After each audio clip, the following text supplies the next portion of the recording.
All right, we're going to be watching some of my gameplay, tank gameplay. I am Masters 1, and this is a Masters 1 lobby, and I'm going to be playing against Harry, who is GM5. Last season, they were ranked like 365 or so, number 365. This is in North America. So, really, really good tank. They actually beat me yesterday. So the thing is, when you play at super high ranks, I remember this happened last time when I was playing regularly in GM as well. You start running the same players over and over again because there's a relatively small group of people who are playing at your elo. At your hours on a regular basis. So I actually played against them yesterday. They totally smoked me. Ended up losing on King's Row. Couldn't cap the first point, and they came back and capped it with like a minute and a half to go. Basically what's going to happen here, but in reverse. So I just thought it's worth noting because this is like a fairly high level game to talk through it. But I'm actually starting the replay a little earlier than I usually am. So there's still 20 seconds left on the clock. So my normal strategy when I start into a map is I immediately select my tank right at the beginning. Because basically for every single map, I know what hero I'm going to select already. Okay? And people who have kind of followed my other content / words of wisdom advice is for whenever you pick heroes, the first person to pick should be the tank because it's going to be based upon the map, right? Whatever the map is, you as a tank player should already have like, this is my comfort pick for like, assuming you want to win, right? You should pick whatever your best tank is that plays well with the map. So for example, if I play Gibraltar on offense, I'm going to be playing Winston, right? If I'm playing Gibraltar on defense, I'm more likely to pick D.Va because I like D.Va on defense a little more than I like Winston in a lot of scenarios. If I play Havana, right, I'll pick Ramatra. If I'm playing Circuit Royale, I'll pick Sigma, and so forth.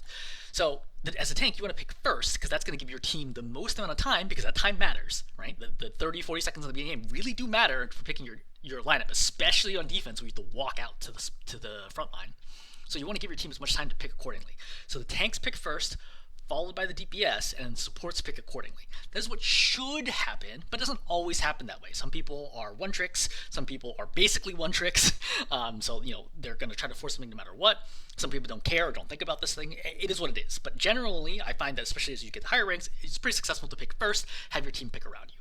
So we load in Paraiso. I immediately pick Winston before seeing any other information because I feel comfortable playing Winston on defense here. Now, I noticed right away as I hit scoreboard and look at all the player names, I noticed I'm playing against Harry. And I remember playing against Harry yesterday and losing to him. So I assume him based on the name, but could be a woman or non-binary. So I know that Harry's good, and I immediately think, okay, so let's think about this. So when I played against Harry yesterday, both of us have public profiles, which is relatively uncommon. A lot of people have private profiles, so I can see what heroes Harry likes to pick. And their most played hero this season is actually Winston. And so Paraiso is a pretty vertical map, and so a lot of tank players choose to pick vertical heroes on it. So I assumed that Harry would pick Winston here on offense. And that's going to cause me, right? So I jump, right? Then I'm looking at the scoreboard, and I'm like, wait. And then I'm going to switch to D.Va. And this is actually big. This is actually really, really, really big because it's going to give me an advantage right off the bat playing against Winston if he picks Winston. Remember, I don't know that he's going to play Winston for sure. I'm just guessing based on his playtime and based on his hero because I need every advantage that I can get, right? If I was playing in mid-masters, low-masters, whatever, I wouldn't need this advantage. I'm probably going to win anyway, right? Because I'm just better. But when you're playing against somebody who's like pretty close to your skill level, you're only going to win, if you don't want to be a coin flip, you want to stack as many advantages as you can in your favor. So I'm taking a guess based on his public profile. Granted, mine's also public, right? But I'm taking a guess based on his public profile that he's likely to play Winston in this situation. So I'm going to run out as D.Va here, and I'm going to set up. I'm going to get ready. So I will kind of give you a forward as to what's going to happen in this game. So I'm going to attempt to shut him down on Winston, and he's not going to be particularly successful as Winston. Again, playing Winston against D.Va I think is a really hard lineup. Basically, wherever he goes, I just follow him and just blow him up. And then he's going to switch to D.Va, and then we're going to talk through the D.Va gameplay aspect of it. So most of this, I think, is actually going to be, it's sort of about D.Va versus Winston, and then also D.Va versus D.Va. And then on offense, it ends up being mostly a role. So coming out here, this is the default spot to be playing. Right? I will also note is some people might be aware I played a lot of quick play over the last couple of months instead of playing competitive, which is what I normally do. And a big reason for that was because I wanted to create content, like educational content, and it's way faster doing it in quick play, right? Because I can quickly cycle through and be like, look, is this the right map? Is this the right hero combinations that I'm looking for? Is this the right situation? the games play really fast. I can accrue footage of like what I'm looking to demonstrate very quickly. Competitive games are not like that. It can be very hard to get certain combinations. For example, trying to play like Winston against Zarya is just not a thing that you're really going to see in competitive because people almost always switch off. But in quick play, a little more likely that'll happen. Anyway, so you can also rotate through maps a lot faster and things like that. So after returning to competitive, and again playing at Masters 1 now, right, with a lot of Masters 1 GM5 low lobbies, is I have developed some bad habits from playing quick play. The biggest bad habit by far is that I take too much damage and I'm too greedy. Like, I think that I can get away with more than I can, because in quick play, people's aims are not nearly as good, so I can often like not use defensive abilities even if I drop below half and feel good. But in competitive, I've actually been punished for this quite a few times, where I die where I have defensive cooldowns available, which is a huge mistake. It's like a major throw, and I would have survived otherwise. So you're going to notice that philosophy when I start playing Diva versus Diva, and sort of in the Diva versus Winston matchup, where I'm going to play way more carefully than I normally do, a lot slower than I normally do. Alright, so I'm going to eat some spam. The reason why I'm eating that spam, by the way, is because I know the Junkrat's going to be able to shoot into this doorway, and I think my teammates are here, and they're not going to see the spam coming. If you're standing here and the grenade comes in, it'll bounce and hit you right away. So I don't want anyone to eat that grenade and get like double shot by it. So Winston immediately sees me. I'm sure this is not what he wants to see. I would not want to see this. I'd be like, oh shoot, this is going to make it really hard for him to dive at all. So I take a little shit damage, want to keep myself up, maintain position. He does a smart thing here, which is instead of jumping high ground, he's just going to rotate underneath. So as soon as he starts rotating underneath, I recognize, okay, cool, I have the mirror. I drop down. I see that Ana grenades goes off. I was trying to blow him up. Okay, Suzu goes off. That's fine. I retreat. I give the angle. So this is a really good way to clear high ground by not even jumping it, right? All he did was walk underneath, and it forced my whole team to rotate, which is the correct move from both sides, right? I think both teams are playing correctly. And this is one of the things I really like playing about competitive versus quick play is a mess, right? Like, everyone's doing all sorts of random crazy things all the time, and they don't really know like what are optimal ways to play the game. But when you're playing competitive, it's a lot more stressful, but there's a lot of like natural, like, smart decisions that everyone is making, and it feels like a much high level game, even beyond the mechanics, but just the decision making and the positioning, right? It's in quick play, like, I could literally have like 6 kills right now, like just in some insane number, just from like killing people who are responding, etc., etc. But in this game, like, sometimes like I've had competitive games where it goes like 3 minutes, no one dies, just because everyone is just jockeying for position and doing things right. All right, so I recognize, look, they're going up here. My Widow is pretty aggressive over here, so I'm coming up right away to save her. Right, they recognize that she's out of position. Everyone's diving. I'm gonna go right away. Okay, she gets out in time. That's good. Right, I try to blow up the Winston. So I'm taking a risk here, because I see the Junkrat's here, but I'm trying to blow up the Winston, because I know he's low. Try to see if I can kill him in time, and then I get down to 1/3. I'm going to DM and just walk out and play safe. So, from here, I cannot re-challenge this, because I am going to just lose Matrix. Well, actually, I can re-challenge this if the Junkrat doesn't play there. I take back what I was about to say. So I can't re-challenge this for very long, because the Junkrat here is a serious threat to demacking me. Like, he can kill you really, really fast. So I just want to be a little careful here. And mostly I want to mirror the Winston. Paraiso first point is probably one of the stronger defensive advantages of points. It's not uncommon that it gets full held, right, preventing the offense from capping. So my goal here is I don't want to dive, I don't need to get any kills, I just need to stop the offense, and in particular the tank, from doing anything. If I stop the tank from doing anything, then it's up to their DPS to get picks. Maybe they do, maybe they don't, I don't know, but like, that's really kind of my job here, because I'm never going to get a kill here, right? If I try to fight back here, I'm just going to demect and do nothing. So all my goal here is just to shut down and prevent them from getting a clean engagement. And a big part of that is working the Winston. So this is what I think is funny when people are always like, oh, don't shoot the tank, don't shoot the tank. No, shoot the tank. I mean, like, not always, but like in this situation, if I get the Winston low, and I know this is a Winston player, he can't jump as aggressively because he gets low. So I worked him down, already worked down almost 200 health here. So if he's going to go in, he's going to get melted right away and die probably before being able to get back out. So instead of being able to die, because he's clearly staging, he's getting ready for the dive right here, right? Right? He's already missing, 200 health right here. He's like, nope, and he has to drop back down.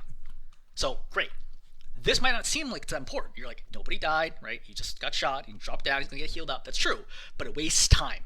And time is everything, right? Especially at the highest ranks, time is everything. Every second that you delay increases your chances of winning on defense, right? They're not capping the point. No progress is being made. I'm denying the objective, and they've already burned 40 seconds off the clock, and they've not had a single engagement yet, right? I wouldn't call anything we did an actual engagement. We're just jockeying for space here. This is all still the poke phase. So you're going to see me stand up here because I understand where the Winston is, okay? Winston over here, I can take this space. If the Winston's already here, I have to play this space, okay? So here, I want to get closer to him because then I do more damage because of damage fall off. So I want to get as close to the Winston as I can without risking too much damage to myself and constantly burn him down. But I'm going to see over here that the Junkrat has taken left room. So Junkrat's a threat. I'm going to pop missiles here just to kind of force him out. Great. Like, I never expected to get kill. I don't want to try to dive him, right? Again, diving here, very, very dangerous, right? 4 people here could easily demac me. I'm just going to play safe. So Winston is going to take that opportunity. He hears, right? He hears and sees me go, right? And then he's going to go into my Ana, so which is the right call. The thing is that I've kind of zoned these 3 back, so he's going totally alone right now. So I'm going to notice this, and I'm going to go right in. He drops right away, probably because he gets booped. Yeah, he gets booped off, so he can't land on her. And then from here, I go in. I'm just going to blow him up as fast as I can. Mechanics here were not great. Right, gets it super low. That's fine. I go for the Kiriko. I'm going to force Swift Step out. I did. Go in. I see they're low, right? Purple grade 8 goes in, gets a kill in the Ana. Almost get the kill on the Mercy. I think in quick play, I probably would have greeted for this to try to kill the Mercy, but at this level, I don't think it's worth it. So that's why I'm shooting the Kiriko, which is fine, but I don't want to go anywhere. I saw the sleep, so I'll try to blow him up. Suzu's good save. I lose the Ana here, and I'm going to get out. So reset, right? Again, I know my Ana's dead, but I reset back to the Brig. I know the Brig can heal me, right? Inspire can also heal me as well, if she's got Inspire up, which she does not. And I'm just trying to jockey for space, right? So Ana's going to be coming back. I'm just chilling right now. I'm going to play slow here, right? Because I don't have an Ana, so I know I don't have as much healing, right? I'm just trying to prevent them from getting a free entry into this room to then get more angles. So we notice that after dying, Harry has switched from Winston to D.Va, which is smart. I think it's a very reasonable choice here. So now we are going to begin the D.Va versus D.Va phase. D.Va versus D.Va is an interesting matchup. I think the short answer is a lot of it is similar to Rein versus Rein, is knowing when you can shoot at them and knowing that they can't shoot you back, right? If you have a ton of spam going in at them and you can shoot at them, then they have to hold Matrix to not die, and then you can bully them when you know their Matrix is low.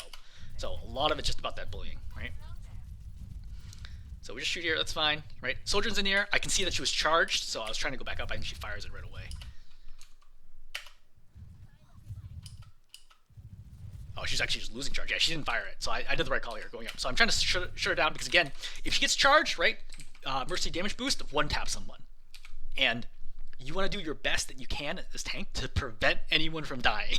As best as you possibly can, prevent them from dying, right? Every bit of pressure I put on her makes it harder for her to shoot anybody else in my backline. Again, I can't stand up there. This room is really theirs. Offense almost always controls this room. It's like impossible to hold as defense.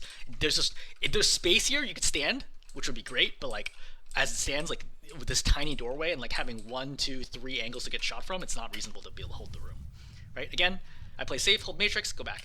And I read here that the D.Va's feeling impatient and wants to go. Right? I can see her maneuvering to the left, and I assume that she's going right now. I also see that she's already very low. So I make this right there to make sure that the soldier doesn't die. It's less the danger from the soldier and more the danger from the soldier. Right? Because I assume the D.Va's going in on target, the soldier is going to try to also follow up. So while D.Va is not likely to kill the soldier there, right, again with a Brig pocket right here, a soldier and even a body shot there, plus any damage from the D.Va, would kill the soldier. That's why I'm DMing the soldier. I see the Junkrat there, right, matrixing. I was using missiles to try to force the junk way sooner. I probably shouldn't have popped missiles there, but I'm not sure that he would have gone back if I hadn't popped missiles. So I'm going to kill the trap, right, working on the D.Va. I see the D.Va super low, and I'm going to chuck bomb in right now just to clear some space on the point because I feel like I cannot, right, I'm at half health right now, I'm getting burned, and I feel like I need to get control back of the point. Putting the bomb on there, oh, this is interesting. I wanted to go a little further up, but I think this actually works. So you see that I did a nosedive down, so I didn't want to go too far, so I actually could have done, so let's think about optimal bomb placement. Optimal bomb placement would be right around here, right? So I can see to the left, I can see 2 windows here, right? It goes over the car, etc., etc. That would be optimal bomb placement. The problem is, from where I popped it, is almost impossible to get it into that spot right here quickly. So what I would need to do is probably a half boost up and then have it come down and then come back down and pop. But that takes a lot longer versus just chucking it straight down right away. Because you see that I could activate the bomb immediately after using thrusters because of how shallow I did the toss. You see how I basically pointed almost straight down and popped it, which is why it doesn't go very far, right? So this, I probably wanted this to go further, but I will take this. Just a note as to why I did that. So I'm going to drop back here to make sure the Junkrat doesn't kill me, because Junkrat's definitely trying to kill me after I toss this. Right? See, I see him toss, he hits me in the conch, right? Stay back here, and I pop that back up. Now, let's think about this bomb. So what does this bomb actually do, right? So D.Va's on point, and D.Va has the ability to boost away, chooses not to, but she gets pretty low here. And then the Kiriko dies here as well. I mean, she kind of dies here even before the bomb even gets real tossed. Certainly distracting, but it does cause everyone else to cover, I think. Right? So this charged Sojourn was like one of my primary concerns. Right? So bomb gets popped. Yeah. So this causes her and the Mercy to cover for a moment at least. I think it's an okay bomb. I don't know if I'm thrilled with it, but I don't think it's a bad bomb either. Anyway, I'm going to remech here. Lost. We already taken out D.Va Max, so this should be an easy win from here. I heard Junkrat use Tire. Right? Kill him. Great. So now we're in a 2-on-3 situation. So we are not advantaged, but we have one coming in right now, right? Soldier's coming back. Just working the Mercy, who's Valked. Right, I'm trying to prevent the... I see the Soldier sliding over to try to kill the Brig. So I try to help her as much as possible. Now I'm going to pop missiles. Soldier has no ability to dodge right now because she just slid. Soldier dies. Great. I go in for the supports. This is another good point, is I do not want to lose mech here. Okay, I know that this fight's won as long as I do not lose mech. Even if I do lose mech, we're going to win the fight, but I don't want to lose the next fight because I don't have mech. So I could have pursued aggressively or done a ton of damage, but if I get double headshot and meleeed by the Kiriko, then, or even just double headshot here with damage boost, I'm going to lose mech. So that's why I'm going to play safe here, right? Play in doorway, just DM for the Soldier, right? Soldier's already popping visor, we'll take it. Right? Keep it nice and simple, nice and easy. Play safe, right? I think divas who are not as experienced would definitely have tried to aggressively go in this, and if you get demeched here, that is like a throw. Big time throw to get demeched right now, because there's no way you get mech back in time before the next fight. Alright, again playing safe up here, shooting the trap because I have nothing better to do. Alright, focusing on the Sojourn, right? Sojourn's #1 pick possibility. D.Va can't get picks quickly, right? Junkrat can't get picks quickly at long range, which is where this fight is happening, right? The only one who can get a pick easily is the Sojourn, which is why I'm focusing on keeping the Sojourn shut down as much as I can, including missiling her at this range when she doesn't have, when she's purpled, right? Forcing her back, right? Because she was kind of thinking about peeking, but once I started hitting with the missiles, she's like, no way. I try to follow D.Va, right? That's fine. I don't want to jump over here quite yet because I don't know exactly where the Junkrat is. Now I'd go when I have more Matrix. Right? D.Va's too far away from doing anything. I Matrix right here because I understand D.Va's using missiles and trying to kill my Brig. Right? That's a good call by her. Right? She sees that the Brig is out of position. Bumps her in, tries to get the kill. Can't quite get it. I try to demech her here because I see that she's super low. Right? I think about it. I think I was like, look, I could probably... Oh yeah, we do get the demech there. So I could chase that if I need to. So here's the problem. I've used so much Matrix here that I don't have Matrix now for overclock, which is a big problem, right? Because remember, I had full Matrix now, right? But I'm popping it to save my Brig. I mean, it's not a guarantee that she would die, but she was certainly in danger of dying, right? From point blank missiles. So shooting, right? Overclock's gonna get popped right now.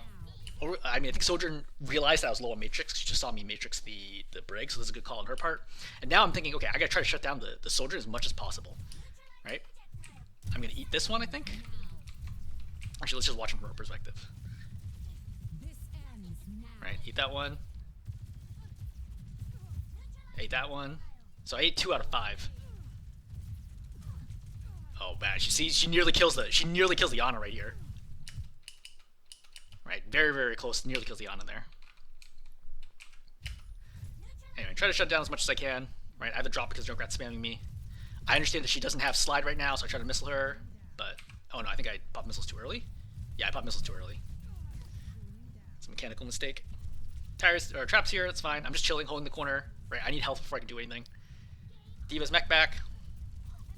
D.Va goes in. I don't really know what she's doing over here. I think she's trying to take space. I think that's what's happening. I think she's trying to take this room, force out like whoever was back here, which I guess was, I don't know, Soldier or whatever. But I recognize that the D.Va's already super low, so I'm going in here to try to burn her down. But Kiriko's here, right? When Kiriko goes in, there's not a lot I can do. Right, I force her in. Okay, Kiriko's here. Yep, at this point, I just know that I can't burn her down fast enough. So I play slow, right? I'm leaving my back open to the left side, but I can't do all the jobs at once. You know what I mean? Like, the Sojourn could railgun my teammates. The Sojourn could railgun me in the back, but she can't get my headshot because I'm not facing towards her. So I'm pinning 2 heroes in right now.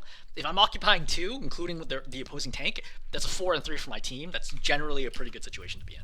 D.Va's going, right? Go up. She's going to pop bomb. I actually could have killed her here, and I realized it right away.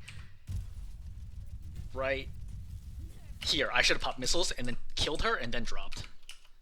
But I want to play safe. Alright, I see Kiriko here. Kiriko very, very hard for D.Va to kill. Super, super hard for D.Va to kill. I'd say Kiriko is one of the hardest heroes in the game for D.Va to kill. So that's why I don't bother challenging like 1-on-1 unless I have an advantage in some way. Popping missiles mostly just for spam. I'm going to go back in here. I probably shouldn't have done that because now I actually realize, hey, I'm like, wait, look, the tank is dead, and I think one of the DPS are dead. Yeah, the Sojourn is dead as well. So I recognize, hey, look, we actually have an opportunity here, and I feel / hear my teammates advancing right now. So I go in right now. Oh, I hear the grenade. I think that's what it is, yeah. So I go in this. I want to prevent the Junkrat from one-tapping anybody. I see the Kiriko's low, but working on Mercy first. Right, going to Kiriko, great, gets her low. I pop missiles. Right, I know Kiriko's going to live here, but she gets super low. I see the Sigma switch, and I immediately go back. All right, so now we're playing D.Va against Sigma, right? But they have like 10 seconds. So all I have to do is go for wherever the Sigma isn't, right? I can't beat the Sigma head on. Like if the Sigma's standing here, right, I'm going to lose that straight up match. So I have to focus, like, what else can I be doing if that happens? But he only has 10 seconds, so he basically has to run straight to point. I don't even know that I have anything to do here. Yeah. Oh, yeah, actually, now I think about this ends up being a lot closer than I remembered initially. So I get nanoed here, but I don't really have anyone to go at, right? Again, I can't, like, the Sigma is grasping, so he's going to turn towards me if I commit missiles, so I'm waiting, right? I hold missiles there because I do not want to feed him shield. I go for the Junkrat, which is, like, the primary problem, but I thought I had boosters here, and I did not, which is why I messed this up, and I was like, oh, shoot, I screwed this up. This could have cost me the game. Get the junk low. This was good. This is solid. I think I just straight up killed him from 200. Oh yeah, that was good. Alright, so that was a huge pick, believe it or not. Like, he's also about to have tire. If I did not kill the Junkrat there, and that's like mechanics. If I don't kill the Junkrat there, I'm pretty sure we lose the point. Yeah. Alright, so Junkrat's out of the equation. I saw Kiriko swift step, which means she's killable. Right, kill the Kiriko. Alright, Mercy's dead at this point. Just me, it's me and the Brig are the only 2 people left alive right now. So, I Matrix initially to make sure the Brig doesn't die, because as long as Brig doesn't die, that's one thing that's important. When you're outnumbered, when you have the numbers advantage, you want to play slow, not fast, in clutch situations. Clutch meaning that no one can respond to get back to you, right? All I have to do is make sure, if I just eat all the Sigma's damage, the Brig's going to win just meleeing alone. When you're in the opposite situation, when you're 1-on-2, 2-on-3, you want to go fast, right? You want to worry way less about defensive cooldowns, like your own defense and staying alive, and way more about killing them quickly, because you have to make up for the numbers deficit somehow and take risks. But when you're ahead of numbers, you don't need to take risks. Just play safe. All right. So that's the offense phase. So that's the end of the D.Va section. So we're going to cover the offense section in case you're curious. So thinking about this. What's going through my mind? All right. So understanding, I looked at the lineup of my team because I think a lot of them selected before me even. Yeah, I mean, it doesn't show it here, but I think the Widow and the Cassidy I think locked in right away. So if I look at the Widow and Cassidy, I'm looking at this and I'm thinking poke, right? My team wants to play a poke lineup. We're not playing brawl, we're not playing dive, right? If I saw Echo Genji, for example, then I would be playing Winston here, right? Winston or D.Va here. But when I see Widow and Cassidy, I think all I got to do is play slow, right? I got to put some point pressure. I got to hold, lock down some angles. I got to spam them out, and my team will do the rest. That's my perspective. That's why I'm choosing Sigma here, which is a relatively unusual choice. I don't usually play Sigma on this point on offense, but I think I'm increasingly liking him more here. So, opposing tank is going to go Diva. Lock this off. I see. Wait, I'm like, wait. Want to destroy that trap. All right, just spamming here. Just chilling. I think I actually scratched my nose or something with my left hand. Miss him with a rock. Unfortunate. Fun thing. Small detail here. So, as I mentioned, I don't have my hand, my left hand, I think I'm literally like scratching my nose or something. So when the Diva went down, if I had my hand here, I would have walked with the Diva. And if I was walking with the Diva, this rock would have landed because I would have been a little bit closer to him. Small details like that can be different. Like if I rock the Diva here, almost assuredly the Diva gets demeched and this fight's over right away. So at the highest levels, and this isn't even that high, right, relatively speaking, but like at higher levels, relatively small things can determine winning or losing games. Anyway, I'm just spamming the Diva here because like that's really the only person I can actually reliably hit. I'd say Sigma versus Diva in general is favored for Sigma, assuming the map is not a problem, right? If it's too vertical, then the Diva can just ignore you and do whatever she wants. But assuming she's forced to fight you, Sigma's much stronger against Diva head on. Shield here. We lose the Widow, which is like, okay, it is what it is, right? I'm just poking here, right? Not playing walking on point, not playing and trying to get kills, just farming ulti, right? Putting pressure on the opposing team. That's it. I also know that they have Lucio, so they have a lot less healing than they would have like a double main hero lineup. I can't believe I missed this. It's because whip shot. I was like, yeah, I was so confused at how I missed that. All right, yeah, the whip shot knocks him out of the rock.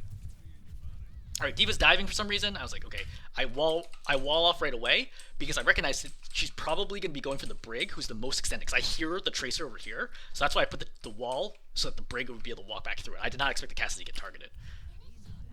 Right, Diva's super low. She's definitely at risk of demacking. This is exactly what I did not want to have happen on defense. Getting demacked here is throwing. Right? There's no reason for her to be that aggressive. That was a huge mistake. And from here, I think it's a pretty straightforward cap, right? Tracer rewinds. I'm pretty close with the rewind, by the way. I was guessing where it was going to be. And that's it. Alright, so relatively quick video, but hopefully still instructive to just kind of walk through my decision-making process for Paraiso, but also the Diva versus Winston, Diva versus Diva matchup. Alright, cool. Hopefully that was interesting.